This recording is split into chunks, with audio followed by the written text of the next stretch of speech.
अक्सर कोई इंसान अपने आप को जब समझता है कि उसको मिसट्रीट किया जा रहा है तो वो अक्सर कहता है कि जी मेरे साथ जानवरों जैसा सलूक कर रहे हैं। लेकिन ये हमारी एक पूरे माशरे की एक बेहिसी की तरफ भी पॉइंट आउट करता है, क्योंकि जानवरों के साथ भी बुरा सलूक क्यों, और ये सवाल हम करते नहीं हैं। आप छोटे बच्चों को भी देखें, अगर उनको गली में कोई कुत्ता या बिल्ली नज़र आता है तो वो उसको छेड़ते हैं, बाकायदा उसको पत्थर से मारते हैं, उसको दुम से पकड़कर खींचने की कोशिश करते हैं। ये जो जानवरों जैसा सलूक हम जानवरों के साथ बुरा सलूक कर रहे हैं, इसकी वजह क्या है और इसकी डीप सीडेड रियलिटीज़ क्या हैं? अगर आप साइकोलॉजी में जाएंगे तो अक्सर आपको ये पता चलेगा कि लोग ये कहते हैं कि जी जहाँ पे बच्चा या कोई भी एक शख्स अपने आप को हेल्पलेस महसूस करता है, वो अपने आप को समझता है कि उसके पास कोई पावर नहीं है, तो वो अपना गुस्सा, अपनी अग्रेशन इस तरह के किसी बेज़ुबान जानवर पे निकालता है। लेकिन again this is pointing out to the frustrations of society. हाल ही में हमने बहुत सारे ऐसे तकलीफ़देह वाक़यात देखे हैं। लोग यानी सिविक सेंस तो आप भूल ही जाइए ना, लोग अब ओनरशिप की बात ही नहीं करते। एक अभी हाल ही में आपने वाक़या देखा होगा, एक बिल्डिंग में कुत्ते का बच्चा, एक छोटा सा पपी वहाँ पे आ गया तो उसको बाकायदा तीसरी या छठी मंजिल से नीचे फेंक दिया गया just because he was nuisance. फिर इसके अलावा हमने देखा कि ऊँट से रिलेटेड कुछ हमने सिंध से आने वाली ख़बरें देखी। पहले पता चला कि किसी ज़मींदार ने उस ऊँट को अपनी ज़मीनों पे आ जाने की वजह से उसकी एक टांग काट दी। फिर कल परसों पता चला कि एक कैमल बेचारा मिला है जो कि मुर्दा हालत में पाया गया है, जिसकी चारों टांगें कटी हुई थी।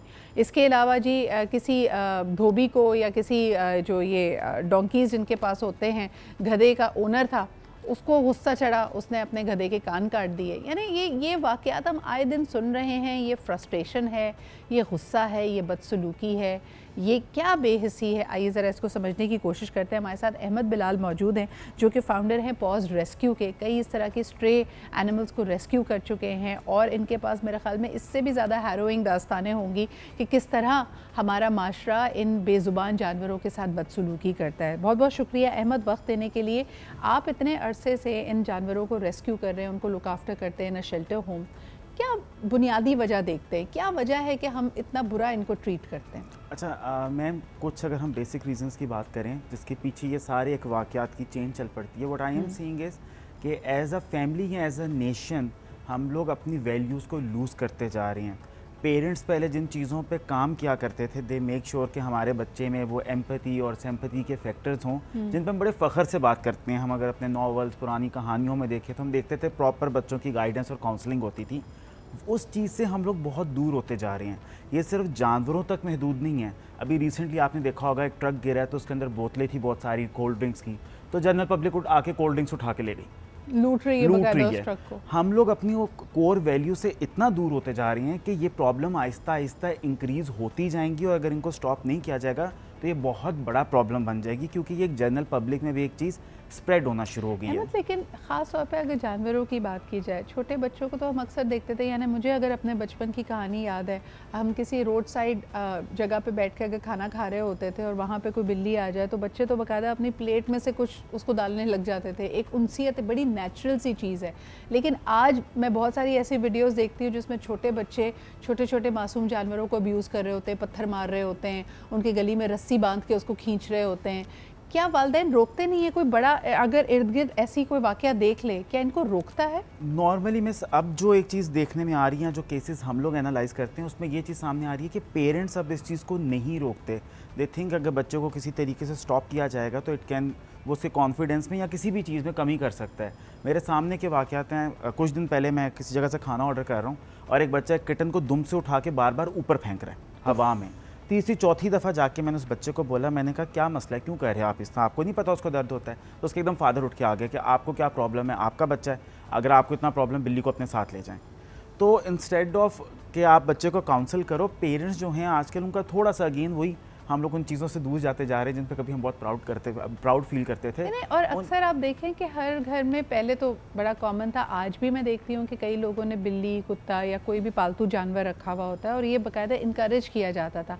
अगर आप अपने घर में, अपने अपार्टमेंट्स में नहीं रख सकते थे, स्कूल्स बाकायदा ऐसे दिन अरेंज करते थे जिसमें एनिमल पेटिंग डे होता था। आपको बताया जाता था कि जैसे नामों को याद रखने के लिए ही कि डॉग के बच्चे को पपी कहते हैं, बिल्ली के बच्चे को किटन कहते हैं, इस तरह की चीज़ों को सिखाते दिखाते हुए, and it was just natural कि आप किसी भी स्पीशी का अगर बच्चा हो तो उस पर आपको प्यार आता है। ये क्या वजह है कि पेरेंट्स अगर अपने बच्चों को बदसलूकी करते हुए देखते हैं मासूम बेज़ुबान जानवरों से तो उसको रोकते भी नहीं है, बल्कि खौफ दिलाया जाता है। मैंने अक्सर ये भी देखा है कि जिस तरह अभी ये जो कुत्ते को एक अपार्टमेंट बिल्डिंग से फेंकने का वाक़या था अहमद, उसमें तो बाकायदा पूरी कम्युनिटी, मैंने नहीं देखा कि किसी ने भी रेजिस्ट किया, वहाँ पे कोई भी बच्चा खड़ा हुआ हो या किसी एडल्ट ने ही इस बात को रोकने की कोशिश की होगी। सब ने उस कुत्ते को, उस जानवर को एक विलन बना दिया था। मैडम ये चीज़ें अगर आप नोट करें, फॉर एग्जांपल अगर हम पाकिस्तान में हम कुर्बानी के जानवर पे बड़ा फोकस होता है, लेकिन अगर आप कुछ सालों से गौर करें, जब भी कुर्बानी होती है हमारे सामने ऐसे इंसिडेंट्स आ रहे हैं जो कि बहुत अजीब होते हैं। एक नॉर्मल चीज़ तो हमारे सामने होती है कि बच्चों ने बकरों के कान पकड़े होते हैं और उन्हें पूरे एरिया में लेके भाग रहे होते हैं, हंस रहे होते हैं। एक्चुअली हम लोगों ने इसमें एक सोर्स ऑफ फन ढूंढ लिया, एक सोर्स ऑफ मजाक ढूंढ लिया जिसमें बड़ा खुश होते हैं, सोशल मीडिया पे लगाते हैं, लाइक्स आते हैं और हम दिखाते हैं कि देखो भी हमारे बच्चे को हमने ज़ोर से खींच रहे थे, वो चीख रहा था, चिल्ला रहा था, तो हम लोग उस तरफ आहिस्ता आहिस्ता चल पड़े हैं। प्रॉब्लम ये है कि जब से हमारे पास ये इंसिडेंट्स एकदम रिपोर्ट होना शुरू हुए हैं, एक बहुत बड़ी चेन है जो हमारे सामने खुलती जा रही है। पहला इंसिडेंट हमारे पास कैमल का आया, उसके बाद हमारे पास उस डॉग का आया जिसको 6ठी मंजिल से नीचे फेंक दिया और पूरी की पूरी कम्युनिटी उसमें शामिल है and they are picturising it, they are feeling very happy about it. और उसके बाद अगला वाक़या हमारे पास आया, हैदराबाद में एक बंदे ने अपने डोंकी की टांगें काट दी। उसके बाद हैदराबाद में एक बकरी क्योंकि किसी के खेत में चली गई थी, उसकी अगली दोनों टांगें काट दी। अगेन सिंध में एक भैंस की चारों टांगें काट दी। फिर हमारे पास डोंकी के कान वाला जिक्र आ गया। अभी मैं कल एक वीडियो देख के आया हूँ जिसमें कुर्बानी के लिए जानवर को एक कमरे में बंद करके उस पर कंटिन्यूसली गोलियां पिस्टल से चलाई जा रही हैं। अस्तगफिरुल्लाह। तो यहाँ पे जब ये चीज़ें सोशल मीडिया पे आप लगाते हो और इनको लाइक्स मिलते हैं, इनको लोग नीचे आके हंसते हैं, कमेंट्स करते हैं, तो इवेंचुअली एक इंसान की साइकोलॉजी होती है, हर किसी को सेंटर ऑफ द स्टेज या अटेंशन लेने का शौक होता है। डिसेंसिटाइज भी होते चले जा रहे हैं। बिल्कुल मैम। यानी आज हमें ये वाक़यात अगर शॉकिंग लग रहे हैं, मुझे लगता है कि जैसे आपने कहा कि ये चेन अगर इसी तरह बतदरीज चलती रही तो कल तो हमें ये नॉर्म लगेगा। और अभी बाय द वे हम, क्योंकि मॉर्निंग शो है और इसकी मिक्स्ड ऑडियंस होती है, अभी तो मैं जिनसी तशद्दुद की बात नहीं कर रही, लेकिन आपको ये जानकर भी हैरत होगी कि इन मासूम बेज़ुबान जानवरों को जिनसी तशद्दुद का भी निशाना बनाया जाता है। किस तरफ हमारा माशरा जा रहा है, अगर आप इस तरह की वीडियोस सर्च करना चाहें आपको ऑनलाइन भरमार मिलेगी। कौन कंज्यूम कर रहा है इस डेटा को, आपके बच्चे ऑनलाइन क्या चीज़ें देख रहे हैं, ये सब चीज़ों पे नज़र रखने की ज़रूरत है। अहमद, बहुत बहुत शुक्रिया for raising awareness about it and please come forward and help pause rescue. अगर आप समझते हैं कि आप में इतनी सलाहियत नहीं है कि इर्द गिर्द आप इस क्राइम को रोक सकें या इनकी मदद कर सकें, तो पॉज एक ऐसा इदारा है जो ऐसे स्ट्रे एनिमल्स को रेस्क्यू करता है, उनको लुक आफ्टर करता है। Please come forward and help them out.